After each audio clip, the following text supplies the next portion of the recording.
تعليق يا أبو تريكة على الإصابة القوية التي تعرض لها إمام عاشور في مباراة إنتر ميامي، حيث قال تريكة على إصابة إمام عاشور: الأول اعمل اللايك يا أهلاوي يا عظيم، وشير الفيديو. كلام مهم جدا من أبو تريكة على إصابة إمام عاشور، حيث قال تريكة: أنا زعلان جدا علشان إصابة إمام عاشور. إمام بالنسبة لي هو أكتر لاعب في النادي الأهلي كان يستحق اللعب في كأس العالم للأندية كتتويج للي قدمه الموسم اللي فات.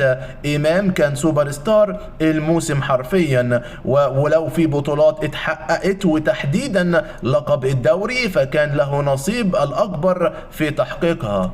إمام كان تقريبا اللاعب الوحيد اللي فضل واقف على رجله وقت ما كل اللي حواليه كانوا بيقعوا.